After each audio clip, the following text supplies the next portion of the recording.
Good morning. My name is John Becknell, and I'm here with Deanne Weary, and this is the first in a series of videos that we'll be creating in webinars to talk about emotional psychological well-being for first responders in North Dakota. And our topic today is how can we best help our people today? And Deanne is a paramedic and an EMS educator and a professor at Bismarck State College. And I work with first responders all across the United States around this topic. And I'm really glad that we can be with you today. And so Deanne, I'm just really curious. You're out there both in the streets with people as a medic and also as an educator. Why is this topic so important today and also important to you? So it's important to me because in being in EMS for as long as I have seen many of my friends and colleagues just have stress, the stress of the job, of being first responders, have a rather negative effect on their lives. And I think that we have to change that culture, that we have to, it's important for us to not be telling EMS providers to toughen up, that they signed up for this job and that it shouldn't affect them, because it does affect us. So this topic is very passionate to me because I think we have to better take care of one another. We have to better teach our new EMS providers along with our old EMS providers. I don't mean old in age, but old in experience, how to better take care of our mental fitness and prepare better for the abnormal stressors that we see. So I love that, but I'm going to be really practical. It's really hard when you have a room full of EMTs and paramedics and EMRs to actually get them to really care about taking better care of themselves. I mean, what I often see, and I want to know if you agree with me, but what I often see is we don't really get serious about this issue until there's either a big event or we have somebody in our organization who has a crisis, either a substance abuse problem or even, God forbid, but a suicide. So we often are just kind of reactive to this, and it's really hard to stand in front of a group of EMTs and paramedics and EMRs and say, hey, you guys should take better care of yourself. Why do you think it's so hard for first responders to take better care of themselves? I absolutely agree with you. Why do I think it's so hard? I think that because we are caretakers. We are most often focused on taking care of others. And I think that we forget to take care of ourselves. Yeah, does that make sense? And I also think that in the classroom, for me, when I'm talking to EMTs and paramedics, I feel that they're kind of looking at me and thinking, you're a crazy lady. We want to see the cool stuff. And let's tee off of that, because I think that you just really hit something that's really important. I think here's what I'm learning. As I work with cops and firefighters and medics across the United States, it really doesn't resonate with them to stand up in front of them and say, going on difficult calls, working long shifts, being in 24/7 operation is going to turn you into a mental basket case. They first of all, the statistics tell us that's not true.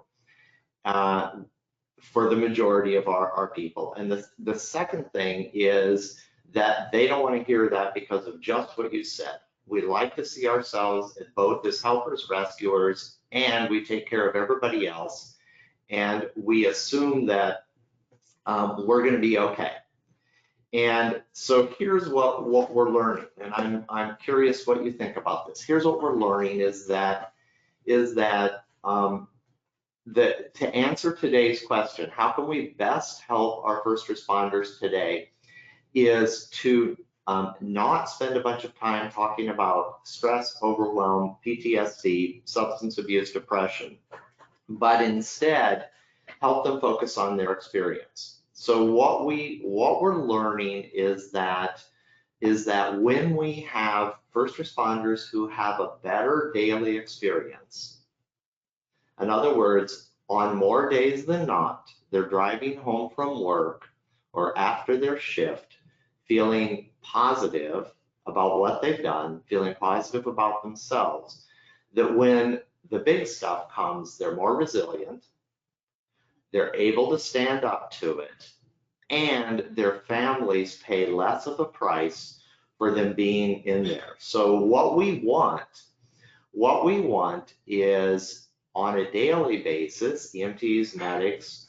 EMRs who are motivated, experience more satisfaction, and drive home feeling better about themselves and about the work that they've done.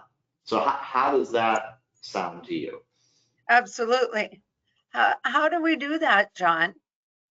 How, Well, yeah, say more about that question because that's kind of the $64,000 question, right? right, right.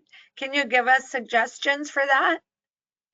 So here's what I think. I think first and foremost, we have to change the way we're talking about this. And I think we have to begin to think differently about the whole thing.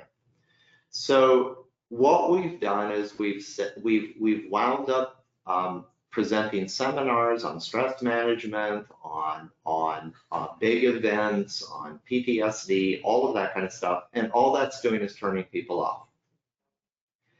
So I think what we have to do is change the way in which we're thinking about this. So a way of reorienting our thinking as leaders and people who want to help first responders is to begin to think about this as being about mental fitness.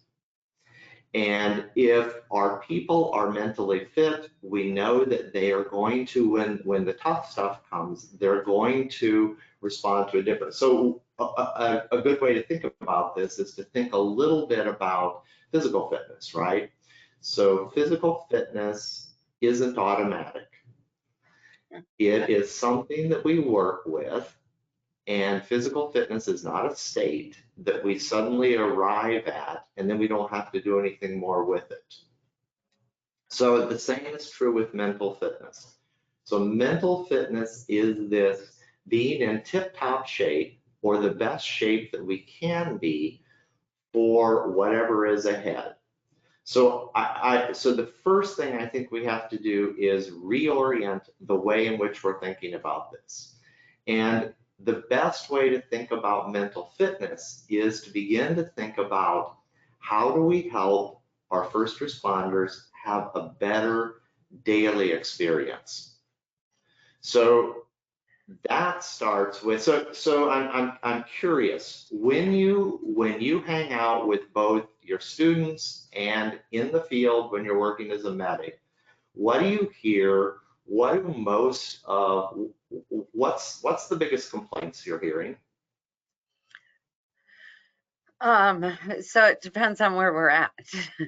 If we are, the complaints that I hear with colleagues who are working in the field, I hear them complain about the, for lack of a better way to put it, the bullshit calls. Yeah, right. The BS calls, that come in the middle of the night. the long transfers, uh, those, I don't hear them complaining about the big events. I hear them complaining about the day-to-day stuff. From Yes, so that's where students, we have to start. oh, huh? I'm That's sorry. where we have to start. Yes. So how can we help our people today is to get interested in their experience today. So one of my first suggestions is simply to begin to start helping our first responders focus on their experience. And one of the ways to do this is to start a conversation. And it's a simple conversation that asks this question. Are you enjoying your EMS work as much as you hope to or as much as you used to? So Right. this question, I'll say it again, are you enjoying your EMS work as much as you hope to or as much as you used to? This question is simply asking people to be reflective on their experience today. And likely we're going to hear the stuff that you just talked about.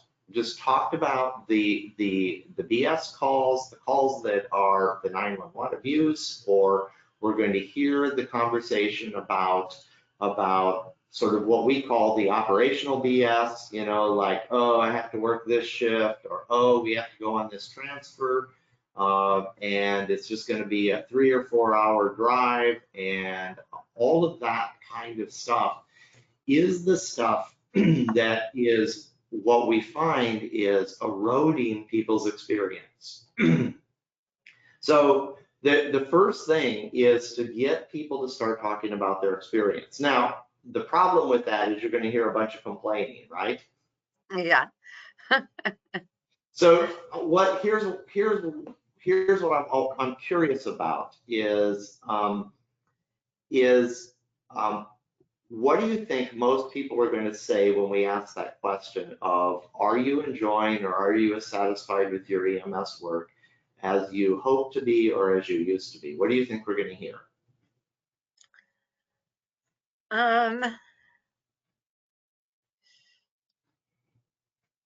I honestly, I'm not sure, John. I'm trying to think of the people I work with. I think that we're going to hear no, that they're not as satisfied as they had hoped to be. And likely what we're going to hear that goes along with that. So I agree with you. That's what I'm hearing is the no. And then what we're going to ask, if we ask the question of why, we're going to hear about all of this stuff, right? Right. The irritating calls, the short staffing, the lack of support from the community. We're going to hear about the long transfers. We're going to talk about the healthcare systems that they feel are abusing them by making them do psych transfers in the middle of the night that aren't urgent. All of that kind of stuff. That's what we're going to hear about. So the interesting thing about that is that a lot of that stuff is out of their control. Yeah, that's right. So that's where we get back to this whole idea of mental fitness. So mental fitness, again, is this whole idea of being in the best shape possible for whatever is thrown your way.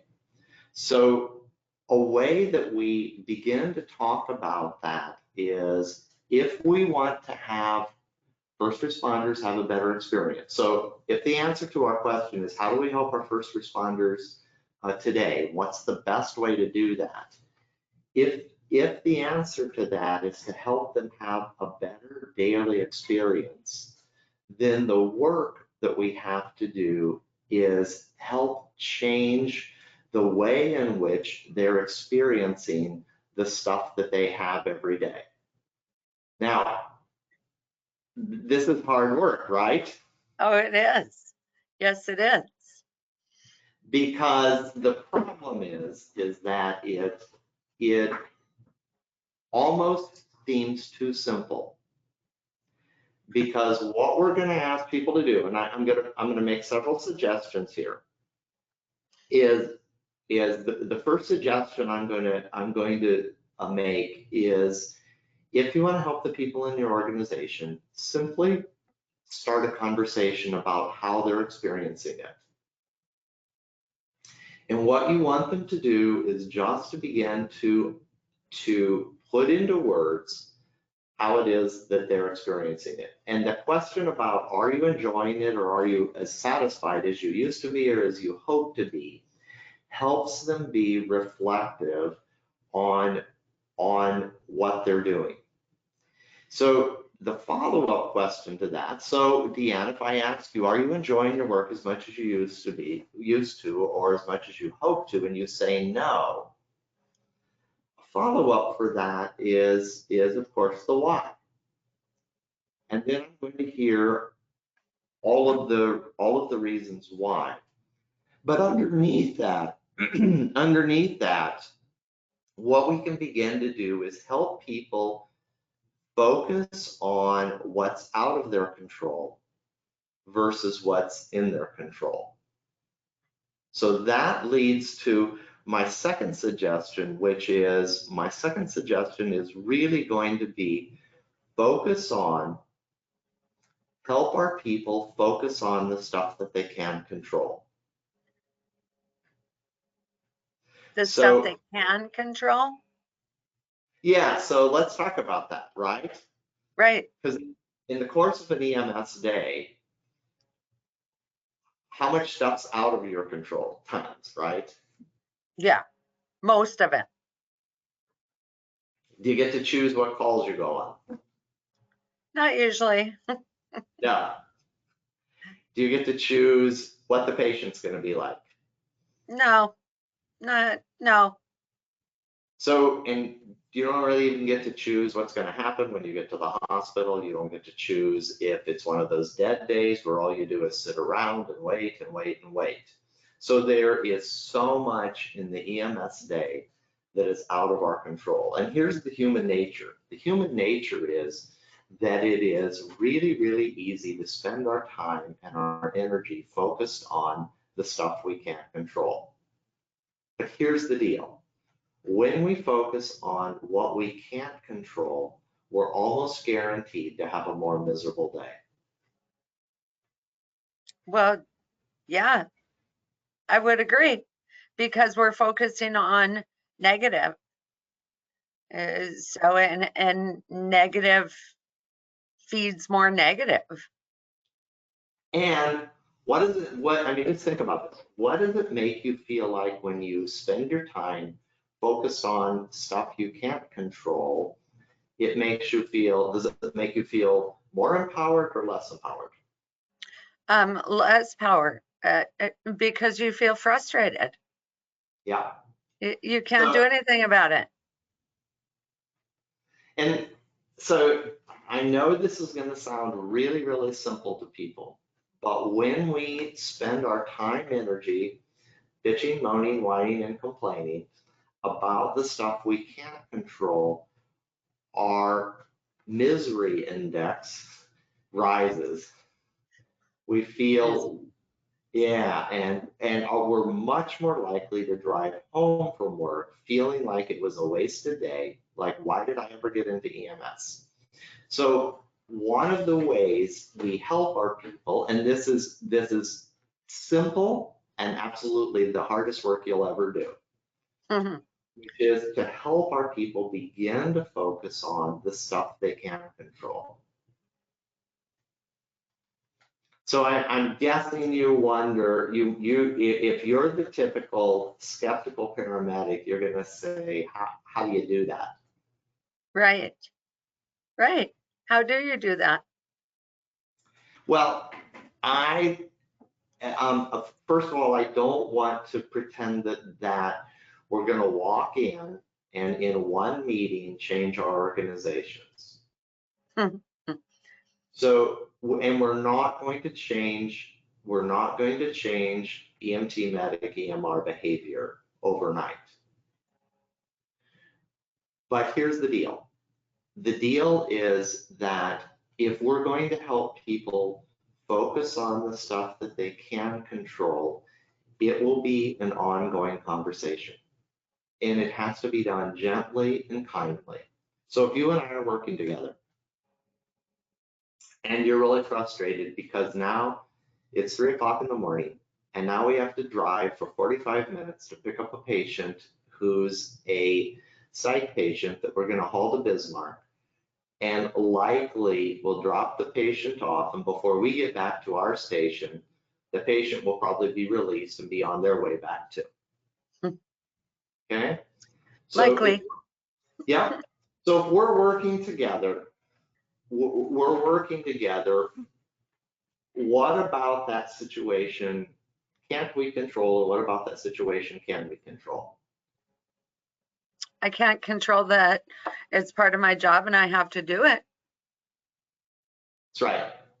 Can Yeah. you control the patient? No. No. So let's talk about what you can control. Okay. I can control my emotion about it. Hmm. I Maybe we're going to debate you on that. Maybe you're frustrated and angry. But what can you do with that frustration and anger? I can turn on the radio to something I find enjoyable. That's right. I can listen to a podcast that I find enjoyable. I can be grateful when I look up in the sky and see that there's not a full moon. So I love what you're doing, because here's what you're doing. You're beginning to turn your attention from the stuff you can't control to what you can control. And here's how this works out practically. What it works out practically in our organizations is when we ask the question, are you satisfied with your work as much as you used to be or hoped to be? Or are you enjoying your work as much as you used to or hoped to? And the answer is no. And we listen to the complaining. I had to go on this 3 o'clock in the morning stupid site transfer, all of this kind of stuff. What we need to start building into the culture of our organizations is a conversation where we help one another say, okay, I hear you. You can't control all of this stuff and it's really pretty miserable. But what can you control? What can we do? And here's what happens. This is the small change that makes the big difference over time. The small change that makes the big difference over time is when people slowly begin to realize that they do have just what you said, the capacity to do very small things like, as you and I are driving to pick up this patient, rather than spending the whole time bitching, moaning, and whining and complaining, we spend our time focused on something else. It's really been nice working with you tonight. It's really been nice. And it's helping people. And this sounds like Life 101. Yeah. But it is very basic stuff of helping people, because here's what happens. When I focus on the stuff that I can control, what's that do for me internally? When you focus on the stuff you can't control, because I'm sure as a teacher and as a field medic and a professor, you have tons of stuff out of your control. But what happens when you focus on the stuff you can control? It makes me feel more grateful. It makes me feel more in control. Yes, yes. Yeah. Yeah. Which in turn makes me feel more secure and happier, more comfortable in my skin. Yes. Yeah, so this is the best thing that we can begin to do to start helping our first responders is to reframe. And today we just talked about a very simple one, which is pay attention to your experience. Am I enjoying it as much as I hope to or used to? And then focusing on the stuff I can control. Where we put our focus will often determine the quality of our day.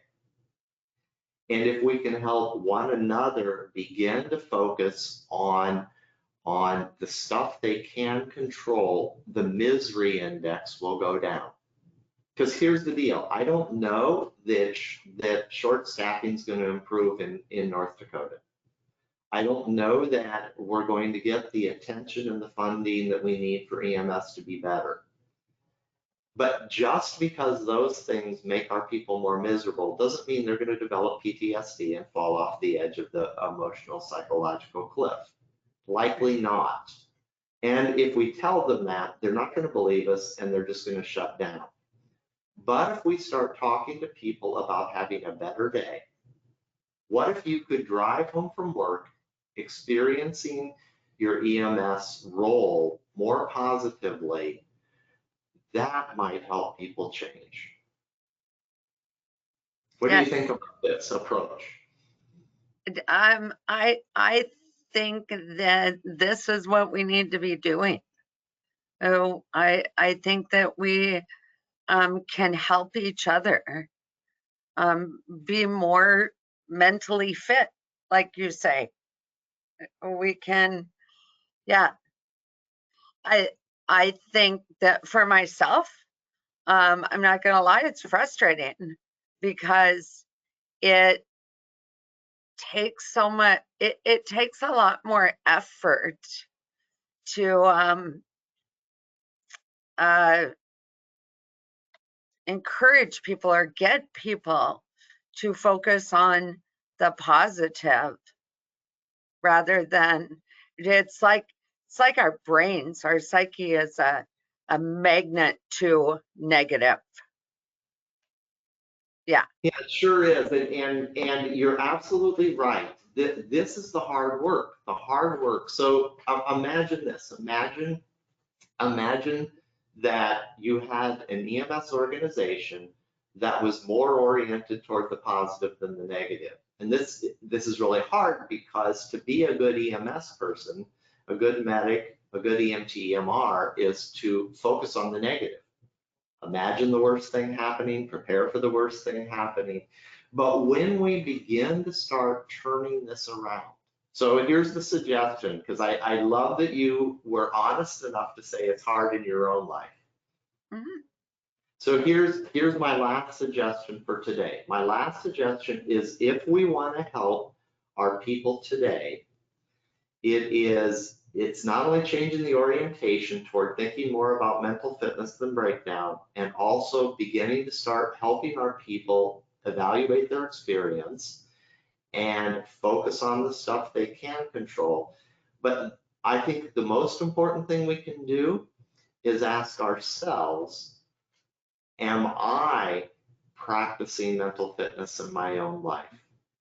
Do I have a practice? Am I doing something as simple as paying more attention and turning my focus to the stuff that I can't control versus the stuff that I can't control? So our encouragement is if you want to help your people, get in the game yourself.